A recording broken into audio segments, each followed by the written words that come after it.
Good afternoon, AP European folks. Sitting in my classroom on a lovely Thursday afternoon. Not much else going on. It's hot outside, and so I'm inside. Well done, me. Last installment for this unit. We're on page 7. We're going to make our way through page 8 here, and you guys are ready for a test coming up next week. So hopefully you've been watching the videos, you've been doing the reading, you've been studying. You are prepared, ready to roll. So, to start, we're at the top of the page. We talked about Bloody Mary in our last installment, but we're going to start with the Peace of Augsburg in 1555, ending 30 years of hostility between Protestants and Catholics. Charles V, the Holy Roman Emperor, agrees to a ceasefire. The Peace of Augsburg highlights the fact that there is now a legitimate option besides Catholicism in the European church scene, and that's Lutheranism. Now, you might be saying, what about the Calvinists? There are Calvinists, Holliday. How about the Anglicans? Well, we're really concerned about the German states, so there's not really going to be any Anglicans there. But Calvinists are an issue. The fact that the settlement at Augsburg doesn't really address Calvinism is a sign that that peace treaty is more of a ceasefire, that we are not going to stop forever fighting. We might be back fighting soon, and we actually will be. The next portion asks us about reasons for the scientific revolution. We should tie the scientific revolution here to a lot of the things going on around them. The Renaissance, this search for curiosity, the age of exploration, political leaders trying to find more ways to get ships around the world more quickly, or perhaps to find more powerful weapons. There's also this mysterious, magical quality to science, that individuals are interested in the alchemy attempts, that they're interested in trying to unravel the secrets of the universe. That's part of it too. But as we're beginning to ask questions, whether they be Renaissance questions or Reformation questions, we're also going to start to question the natural world. The big leader in our day for the scientific revolution here is Nicholas Copernicus. Copernicus is a Polish monk who writes about the position of the earth and the sun. Now, up until this point, the Catholic teaching had been, in line with the ancients, that we lived in a geocentric universe. The earth was in the center, everything else sort of spun in equal concentric circles out to the outer reaches where the souls and the angels and God sat, and God controlled all of it in this harmonic motion, that there was a music of the heavenly spheres.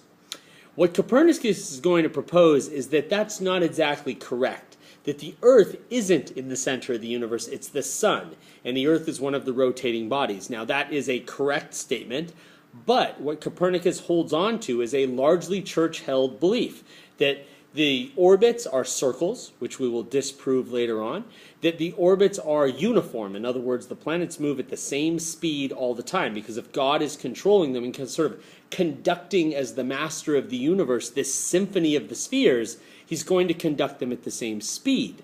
And that's something that, again, we're going to hack away at and say in later years that it's not true. So Copernicus makes some mistakes, but he also hits the nail on the head with the heliocentric thing, so gold star for you. Okay.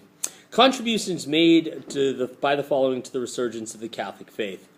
We have to understand that the Catholic faith has been very much on defense up until this point. That they are basically trying to push, as best as they can, their religion back into the forefront of religious society. With that in mind, the Catholics gather for a Council of Trent. That's at the end of my list, though. I thought that was at the beginning. Whoops.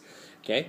First, we're going to talk about the creation of new orders of priests and of religious orders.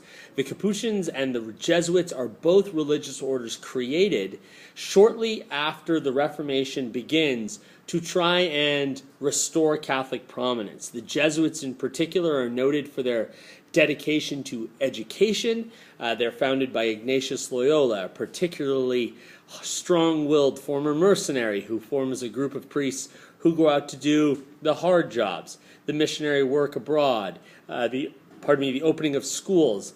I myself went to a Jesuit school, Gonzaga University, hoot hoot, and also Marquette University, hoot hoot. Both Jesuit institutions, where they didn't train me to be a Jesuit, no, but they did train me in how to live a questioning life, how to ask the good questions, how to live with good habits, and hopefully that's all paid off. Maybe, I don't know. Okay. The Index of Forbidden Books. There are some things that the Catholic Church doesn't want you to read. Books by Luther, books by Calvin, books that question the Catholic faith. All of those are verboten. They're forbidden. You can't read them.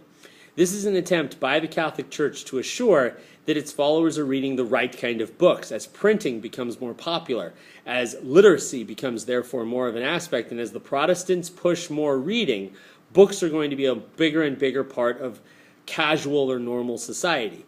The Catholics would like you to hold back on what it is you read. Flipping the page. The Council of Trent. The Council of Trent is a nearly 20-year series of meetings by church leadership, attempting to address the problems within the Catholic Church. Now, initially, Protestants are invited to the Council of Trent, but the Protestants find out that they're not going to be talking about doctrinal reforms at the Council of Trent. In other words, we're not going to be talking about sacraments, how we're saved, church teachings, things like that. It's going to be about administration. And so the Protestants choose not to attend. That being the case, the Catholics kind of circle the wagons and begin to discuss the ugly problems within the Catholic faith: absenteeism, pluralism, the abuse of indulgences, simony, the Renaissance lives of the popes. Those being the big issues, the Catholic Church begins a reform process that's mostly based on administration. It's not based on doctrine. They reaffirm the Catholic teachings, the number of sacraments, how you're saved, the need for a celibate priesthood. There isn't going to be a change in those things. In defense of the Catholic faith, those weren't the big issues prior to Martin Luther. The big issues were administrative. It's let's choose better priests. Let's train them more. Let's supervise the priests. Let's assure that the money doesn't kind of get into the corruption of the church. And that's the things that Trent promises as far as a council as to what they're going to be able to achieve over time and what they're going to focus on. Change brought about by the Protestant Reformation to marriage and family roles. There's a renewed emphasis on the importance of being a good member of the family, being a good father, being a good mother. Luther emphasizes the fact that there is an equality in marriage, that men should not be allowed to wander while women are expected to be completely loyal. We should not have that kind of a system. Children's lives. We're going to do a lot to try and educate young people, starting in Protestant areas and then expanding to Catholic areas.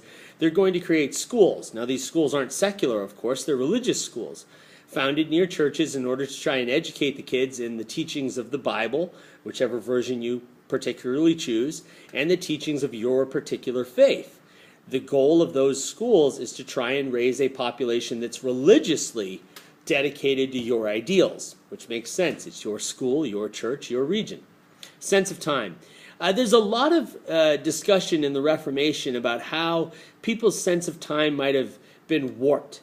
You take away the important calendar dates, that is to say saints' days and festival days, and as a result of it, it might leave people not quite sure what part of the year is. Now, eventually Protestant calendars are going to come along and Protestants are going to adjust just fine, but the lack of those, or the lack of church bells, which were banned in a lot of Protestant areas as well, those really affected people's sense of daily time and momentum, and it affected how they went about their business. Okay, so that's all of it, ladies and gentlemen. That's the study guide for this unit. We have all of the videos there. I hope that you've seen them all, that you've studied them, that you're going to do well on this test. I'm enjoying this year. I'm having a great time with the sophomore class. I really hope all of you do well on this test. Continue to study, continue to work hard. Let's have a great 2014-15. Have a nice day.